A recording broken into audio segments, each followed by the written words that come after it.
Good morning and good afternoon, everyone, as we have attendees from multiple time zones. My name is Amit Pinge, and I am the marketing specialist for the APJ region for EnterpriseDB. I will be your host today for our webinar on EDB Failover Manager features and demo. Our speaker today is Saurabh Shelar. Before we get started, I want to go through a few housekeeping items. This presentation is being recorded, and we will be sharing the recording along with the slides after the broadcast. The lines are currently muted. If you have a question, please feel free to submit it in the questions panel. Today's session is scheduled for 40 minutes, and we expect the presentation to last approximately 30 minutes with time for Q&A. If we do not have time to address all the questions, we will follow up afterwards with any attendee whose question was not answered. Here's a brief introduction of EnterpriseDB before I hand it over to Saurabh. EDB was founded in 2004 and today is the world leader in open source based Postgres software and services. More than 20% Fortune 500 companies are EDB customers. EDB has a 4,000 plus strong customer base, and EDB has been recognized for 6 years in a row in the Gartner Magic Quadrant for operational database management systems. With this brief introduction done, I invite Saurabh to take over from here. Thank you, Amit. Hello, everyone, and welcome to the webinar session. So, downtime, unplanned outages, failures are sometimes very terrifying in today's world, as it is a financial pain for any organization. Sometimes IT failure seems very awkward. Despite of such a variety of advanced solutions, outages are still valid due to software and hardware failures. However, you can protect your organizational data from its impact. And how? We'll see that in today's webinar. So let's just start with the formal introduction. My name is Saurabh Shelar and I am with EDB from past 5 years. I have an experience of handling live EDB customer database, and to achieve high availability for any of our customers, we do deploy an EFM. It is one of the key tools we refer to meet customers' expectations. Moving towards our topic, that is EDB Failover Manager 306. So before diving into the topic, let me give you a quick overview of an EFM. EnterpriseDB Failover Manager is an offering from EnterpriseDB to achieve high availability for the applications. It ensures data availability, it performs a failure detection, and also it reduces a single point of failure for your highly available applications. In terms of any software or hardware failures, or in case of any disaster situations on a master site, EFM will identify it and will take care of your database promotions, which will definitely going to be reduce your costly outages. So let's just start with some of the generic details. Supported platforms. Here are the list of the supported platforms. That is CentOS 6 and 7, Red Hat 6 and 7, Oracle Enterprise Linux 6 and 7, Red Hat Enterprise Linux, IBM Power, then Debian 9, SLS 12, and Ubuntu 18.04. Moving towards the next slide, there are certain pre-checks that needs to be complete prior configuring an EFM. So these are the prerequisites that's to be completed before if you want to configure an EFM. A Java 1.8 and higher is required. A streaming replication setup is required, as EFM does support a streaming replication only. Appropriate PGHB entries are required so that an EFM agent and its underlying databases or the remote databases can communicate with each other. SMTP configurations are needed so that in case of any event of a failure or switchover, EFM can notify and alert to the respective persons or the authorities. Then the firewall settings.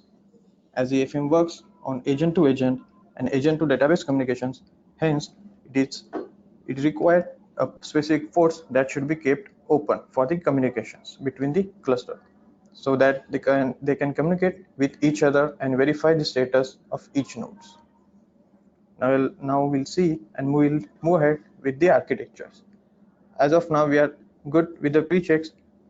We'll go the steps and the components with the one by one of an EFM.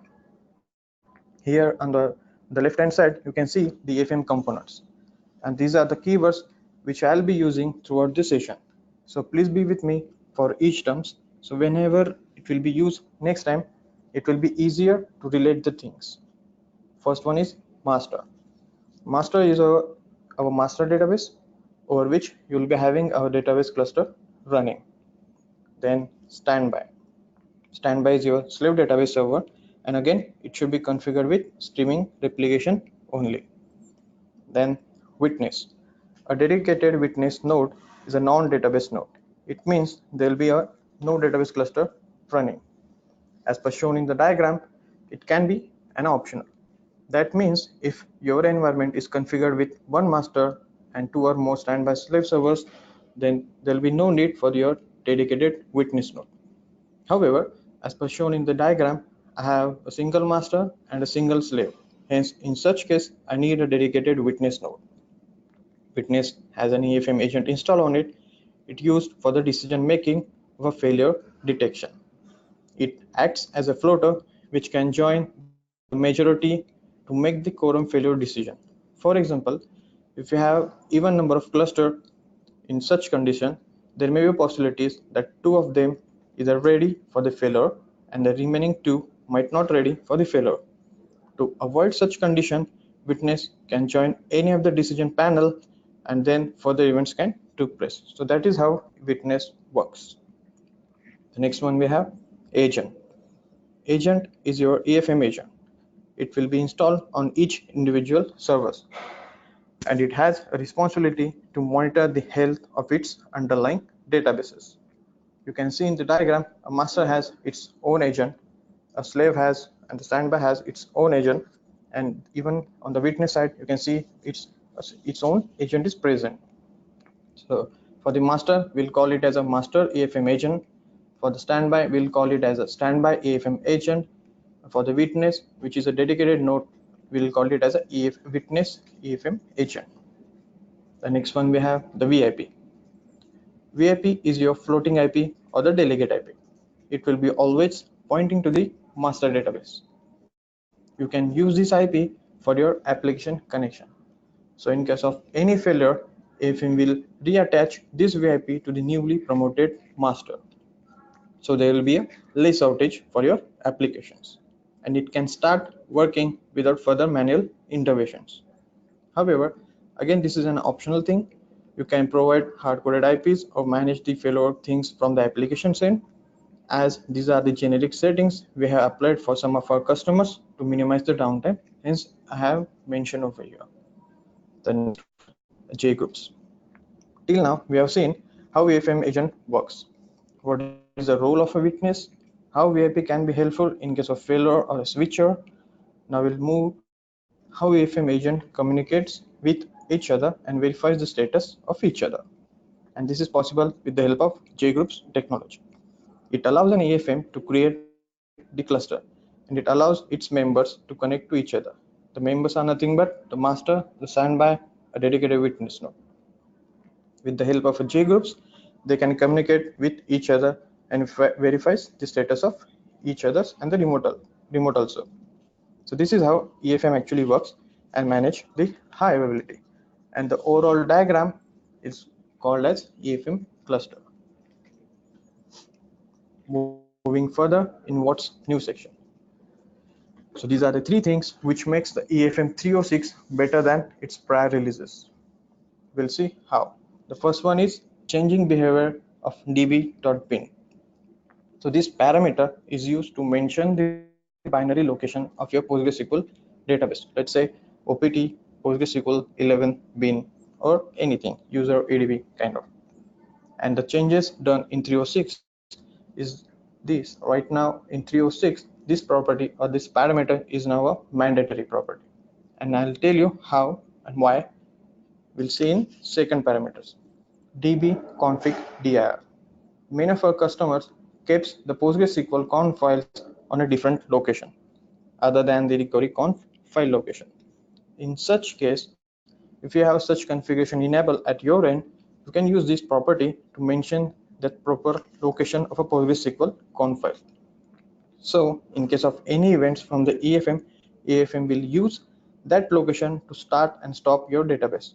and that is the reason why you have the db.bean property right now as a mandatory. Previously it was can use the db.service file, the service locations of your PostgreSQL database to store. Right now if you have such configuration or which the SQL files on a different location, you can use that. The last one we have additional information about the wall records. Now you can see the additional details in the cluster status report. That is nothing but wall received location and the wall replayed location. We'll see that in our demo part. I will move ahead and see some of the parameters which can be tuned as per your requirements and as per your own setup. Here is the next section, tunable properties for user requirements. When you will first install an EFM, it will generate a two mandatory configuration files under the location etc edb efm directory. The first one is efm.properties and the second one is efm.nodes. All the parameters, or we can say tunable properties, can be found under efm.properties file. efm.nodes is a host file and efm itself manages it. So there are so many properties are available. However, I have picked some of those and divided them into four sections. First one is data configuration. So this section includes those parameters which are dependent of your database configurations. We'll see JDBC SSL mode. So default setting for this parameter is disabled. If you have configured your database with SSL authentication, if you want an EFM agent should use that authentication to make the connection with the database, then this property or the parameter should be set to either verify CA or required. If you have not enabled an SSL authentication, you can keep it as a disabled.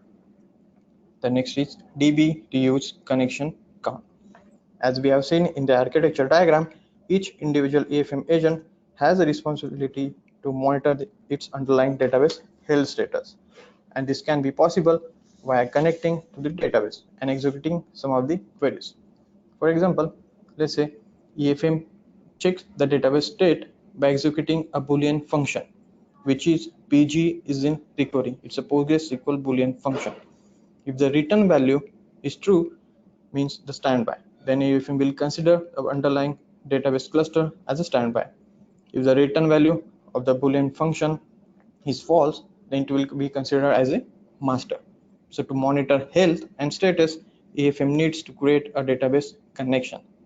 If the value of this property is set to 0, which is by default, then every time a newly fresh connection gets established.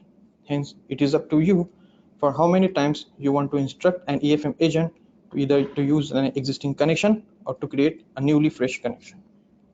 The next section we have a custom monitoring. Below listed parameters are mainly focusing on user-defined custom monitoring, and we'll see how. First one we have script custom monitor. This parameter specifies the location of the user-defined script and will be get invoked after a specific time interval. It can be any script as per your wish. If you want to do monitoring of a custom kind of thing, you can do it with the help of EFM as well. You just need to create a script and just mention a script location in this parameter. The next we have custom monitor interval. This parameter defines the intervals for the script invocation, which we have mentioned in the first parameter. Next one, custom monitor timeout. This parameter defines the time period under which script should perform its execution. If the script fails to perform its execution under the specified time, an alert notification will be sent from an EFM saying that your custom script has completed or not. Then custom monitor safe mode. Setting this parameter to true, it will instruct an EFM to report the non-zero exit status of the user-defined script. There might be situation that your script has completed its execution between the time period you have decided, however, but it has failed to check any of your custom monitoring. In such case, this parameter gets effective. It instructs an EFM, do not proceed with the failure due to the non-zero exit status, just notify the user that script has failed. The next section we have EFM configuration. Below listed parameters does have direct effect on the EFM behavior. We'll see, check this out, is witness. This property can be either true or false. This defines the nature of an EFM agent, whether it is a dedicated witness node if it is set to true, or it is a database node if it is set to false. So it's up to you. The next, user email. Here you can mention the list of email IDs which will get notification from an EFM in case of any events like failure or a switcher. Next, auto reconfigure. This property will help rest of the slave cluster to point to the latest master if you have faced a failure or switcher scenario. And how it works, we'll see that or we'll cover that in our demo part. Auto failure. This can be either true or false. This parameter defines the ownership of the failure, which means in case of failure situation, if this parameter is set to false, then EFM will just notify you. If this parameter is set to true, EFM will take an ownership and will proceed with the failure. The next, master shutdown as a failure. This parameter is mainly to catch the user errors. It means if an EFM agent is shut down accidentally on the master node, then this will be considered as a failure of your master node. So quickly tips, if you have this parameter enabled at your end and in case of you want to perform any maintenance activity on your master, so we have two options left. Stop the EFM services on all nodes. To do this, you can use the stop cluster command, which we generally recommend. The second, or after stopping the EFM agent on a master node, wait for the notification saying your master database is running but the agent has failed. Then it's safe to stop the master database and proceed with the maintenance. The next two parameters we have script load balance attach, script load balance detach. The above two parameters are useful if you have a pooling mechanism in place like pgpool. These two parameters allows you to integrate a pgpool with the EFM. If you have such configuration in place, then after a failure or switcher, pgpool status needs to be updated so that in case of successful, it can successfully redirect your queries to the newly promoted master. You can write a script to attach or detach a failure node from a pgpool, and this script location should be mentioned under this parameter. At the time of failure or a switcher, this will be invoked, and your pgpool status will also be updated appropriately. That will save your manual efforts and the downtime as well. So here you can see I have mentioned a %h and %t. So the %h denotes the host name or the IP of a detaching or attaching node, and the %t denotes the role of the attaching and detaching node. So M will be considered for the master node and S will be considered for the slave node. So you can mention in your script PCB attach or PCB detach. And this is how you can work with the load balancer things with the help of EFM. The next we have the timeout properties. The below listed properties needs to be tuned as per your requirement and your environment. These are the settings which has direct impact on your failure timings. As we have seen in the architecture slide, and local EFM agent is responsible to monitor the health of the local database. Hence, if I use the word local, so please consider local agent and the local database. And if I use the word remote, then please consider as a remote agent or remote database and vice versa. So first one we have local period. So this parameter will decide after how many seconds an EFM agent should check a local database status, whether it is alive and kicking. The next one we have local timeout. This parameter defines the interval for how long an EFM agent should wait for a positive response from the local database in case of failure detection. Local timeout final. These are the wait intervals after the final attempt of a health check.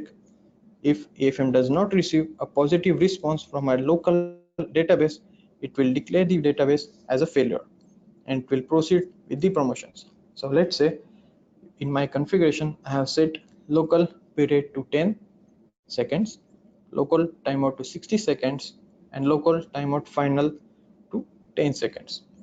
Then how it will check, we'll see. A local period will happen once every 10 seconds as per mentioned local period. If an attempt to contact a local database does not come back positive within a 16 seconds as per local timeout, Failover Manager agent will make a final attempt and will wait for a response up to 10 seconds. That is local timeout final. If the positive response isn't delivered, an agent will declare the failure of your local database. That is how it works. Then remote timeout. This timeout specifies for how long an agent should wait for a response from a remote database. That is, for how many seconds a slave should wait for a response from a master before declaring the failure. Node timeout. This parameter specifies agent to agent communication. Previous to all other parameters are related to the agent to the database and agent to the remote database connections, but specifically node timeout meant for agent to agent communication. That means for how many seconds an agent should wait for a response from a other node when determining the node failure. So these are the parameters which you can tune for the ASM settings to achieve a data availability for your applications. We'll move ahead and see the supported failure scenarios. So here are the list of the supported failure scenarios. We'll try to cover it in our demo. So first one we have switch or standby database down, EFM standby agent down, EFM witness agent down, EFM master agent down, and if master database down, and if the nodes are isolated, which are very rare scenarios, but we'll try to cover them. Okay, so first one we have standby database down. So on the left hand side, you can see I have listed some of the parameters, and those are nothing but the acting parameters, and which we have discussed in the last sections. Suppose when a standby EFM agent detects a failure of its local database due to the failure of all local parameters, which is local period, local timeout property, and local timeout final, it will ask other agents, that is the remote agent, for the confirmation by using remote.timeout property. After receiving confirmation, EFM will send a notification saying the standby database is down. We'll see in a demo. So right now I have one master, one slave, and one dedicated witness node configured at my end.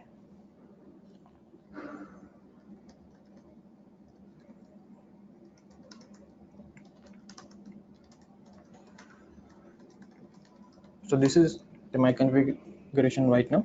I have used the VIP, which is 221. Right now it is pointing to the master server, and this should be my slave server. We'll verify it once again. It's 222. Yes. So as per our plan, we'll stop our database service on a slave. I'll stop it right now. We'll see. Here you can see the local agent timeout settings are getting effective now as per mentioned in the flow chart. So all the checks will be checked again: local period, local timeout property, local timeout final. And once the local agent declares that my database is down, it will ask for the other agents to verify it using remote timeout settings.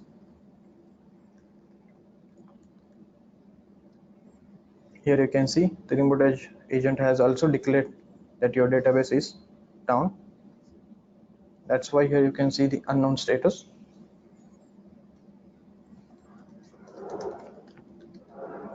Let me bring my database up again.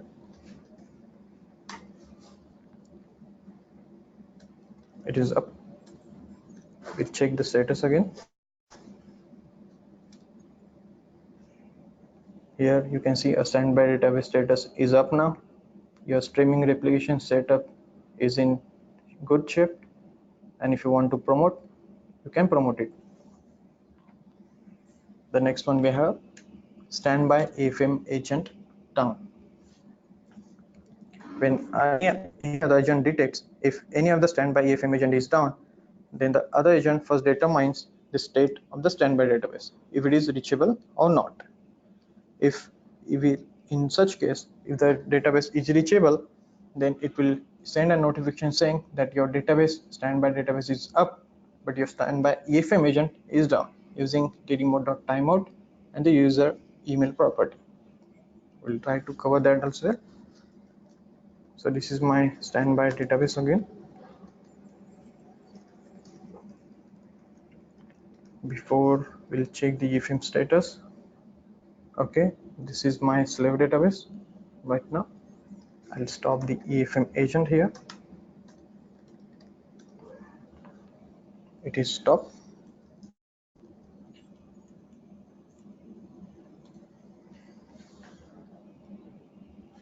Okay, the agent is stopped here, so we'll check the status on other node.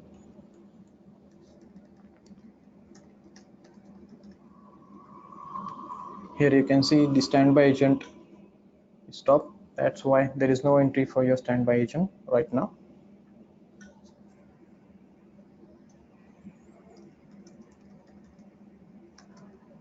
I'll stop the agent now. It started. We'll check the status again. Okay, here you can see the entry for your standby database, which was missing in the earlier report. Again, it has checked your streaming replication status. It is in sync, in good shape. And now if you want to promote, you can go for the promotions. We'll see if witness AFM agent is down. When any other agent detects witness AFM agent is down, in such case, AFM will straight away send a notification to the user.email property mails and saying that your AFM witness agent is down. Remember, the dedicated witness node means there will be no database cluster. Hence, there will be no need to check a database checks. Okay, let's do it. This is my witness node. This is my cluster status. Witness IP is 224. Let's check this out. Yes, it is 224. Let me stop my FM service here. I have stopped. We'll check the cluster status on other node. Now you cannot see the witness entry in the report. It is missing. But you must have received the email notification saying your witness agent is down. Now let me start that again.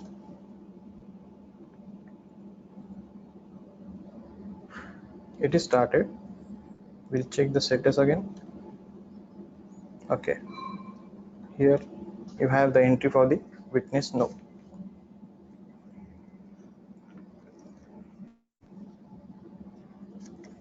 The next one we have master AFM agent down. If any agent detects master agent is down, then other agents first checks if the master database is running or not, which is a valid case. As because of any so and so reason, there might be a situation just have a AFM agent has failed, but not the database. So in such situation, proceeding with the failure will not be a valid solution. If agent able to connect to the master database, then AFM will send a notification saying your master AFM agent is down, but your database is up and running. And if other node, that is remote node, fail to connect to the master database, then second check will get initiated. That is VIP check. Other nodes will check if VIP is pingable to verify whether it is released or not. If it is not released or not pingable to any agent, then AFM will initiate the failover process and it will promote the most up-to-date standby slave server to the new master. And the VIP will get attached to the newly promoted master. The rest of the remaining slaves will be reconfigured and will point to the newly promoted master. So the scenario is like If you have failed a master agent, EFM master agent on a master slave, then other agents will check its database status using the remote.timeout properties. If the database is reachable, it will straight away send a notification with the help of user email. And if the remote.timeout failed, it means your database has also failed. In that conditions, your VIP will be released from the master host. It will proceed with the failover, and the rest of the things will be covered remaining with the auto.configure. So let's see in the demo. Okay, so this is not my master. This is my master. We'll verify it again in the cluster status report. My master is 223 and this is my VIP. So let me stop my EFM agent. It is stopped now. We'll see the cluster status report. Okay, so here you can see there is no entry for the master, but still the promotion is not proceeded. Just because your database is up and running over here, we can verify that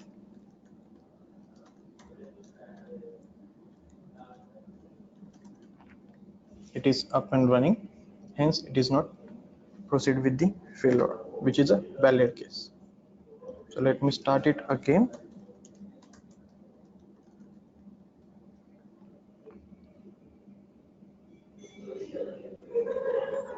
It has started. Let's check the cluster status again. Now you can see the entry and VIP is attached to it again, and it is in good shape with the streaming replication and it is safe to promote. And next we have master database down. If a master EFM agent detects a master database is down, then it confirms the status with other agents. If other agent fails to connect to the master database, then master EFM agent declares the master failure and it directly releases the VIP. And then it will create a recovery.conf file on an older master location to avoid the split brain scenarios. Split brain means there might be a situation where your host machine, which is your master, is isolated due to a network outage or accidentally rebooted. In such case, the database joins the EFM cluster after successful network patching or reboot and it claims for the master status. So in such case, they will be having a two master in the EFM cluster, which is more terrifying than the downtime, because there might be situation your data might get written in the both cluster. So to avoid such situations, recovery.conf file is created. So if master rejoins the cluster, then it will join as a slave. Once it is done, database checks are done, VIP checks will be enabled to verify whether it is released or not.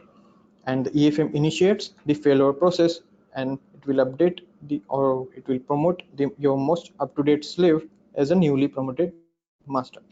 And the VIP will be attached to the newly promoted master and it will complete your failover process. So local period, local timeout property, local timeout final are the local checks for the master database, which will be performed by the local EFM agent to verify it is running or not. Once that are failed, it will declare that master database has failed. Then other nodes, which is other remote nodes, will check the database status with the help of remote timeout settings. Once it is done, they will declare the master database has failed. They'll send out a notification. They'll proceed with the failure.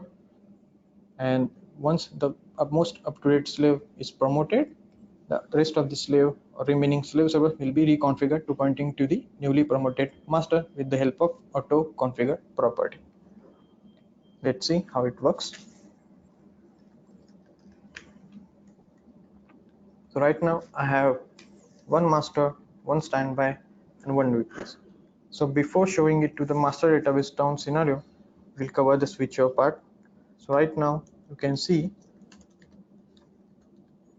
this is my slave server 222. I don't have a VIP attached to it. In case if you want to perform any maintenance, So you can switch the roles and decrease your downtime. We'll see how it works. So promote switch or command switch the roles. So right now I have standby 222 and master 223. So once the switchover is done, this should be change the role of a master and a standby as well, and it should get reconfigured automatically without any manual efforts.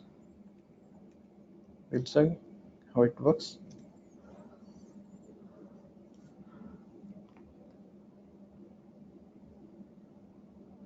Okay, now you can see a standby has been changed.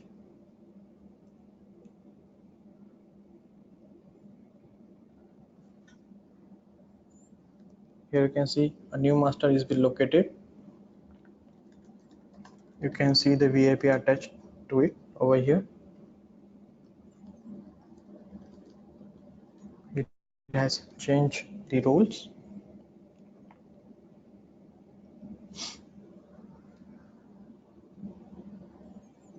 And soon it should configure your slave. Create configures will try to cover the next part, which is isolation of nodes. So there might be a situation where you have faced the network outages. So in that case, some of your nodes have isolated from the EFM cluster due to network glitch. Let's say you have 5 node cluster and 1 or 2 are isolated. So then it will check if the master node is among the isolated node or not. If not, EFM will send a notification and it will wait for the isolated nodes to rejoin the clusters. If the master is among the isolated node, then master node will fence itself by detecting the isolations. It will fence itself to avoid the split brain scenario which we discussed last time. Then standby from the majority node will get promoted and the VIP will be attached to it. And the remaining standby will get reconfigured and pointing to the newly promoted master. And then EFM will send a notification and it will wait for rejoining of the isolated nodes. So that covers all the supported failure scenarios. So before we conclude the webinar, let's try to recollect the sessions in short. We have seen what is EFM and how it is effective. We have seen the usage of EFM agent, VIP, and the witness node. We have seen the tunable properties which can be effective on your failure timings, such as local timeout settings, remote timeout settings, and node timeout settings. And last, we have seen the supported failure scenarios with the switcher for the maintenance task if you want to perform to it. So that's all from the webinar and the demo. Thank you very much, Saurabh. We have a few questions for you here before we conclude today's session. So one of the first ones is, what kind of a replication does EFM support? Okay, so EFM does support only streaming replication, that as it works with the built-in functions of PostgreSQL, hence it won't be supported for the logical replications. Okay, the second one is, does EFM need sudo access? We do recommend to have a sudo access, but if according to your policy, if you don't want to give a sudo access, you can do that. The steps are mentioned in the document. You can refer that, and yes, you cannot. You can support it. One of the final questions is, what would be the failover criteria that EFM follows? Okay, there are certain checks that EFM does. First, it will check whether the database is running or not with the local and the remote. Then it will check whether VIP is attached or detached. The third check will done when it wants to perform any promotions on a remaining standby clusters.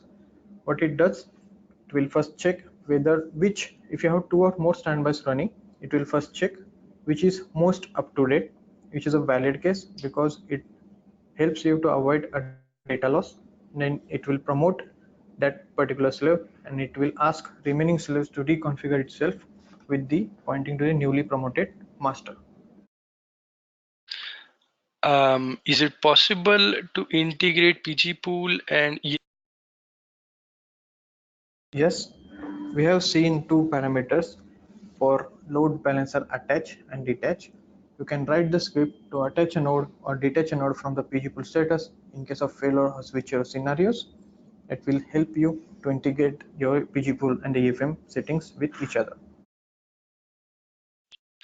Okay, one of the final questions is that is there a separate license required or needed for EFM, or the enterprise support includes it? So yes, it is a part of enterprise support. If you have enterprise support active with EDB, it is a part of that support. I apologize for all those questions that we were unable to get to today, but that is all of the time that we have. Thank you all for joining us for the webinar. We'll be sharing this recording along with the slides with you as soon as possible. I hope all of you have a great rest of the day. Thank you very much.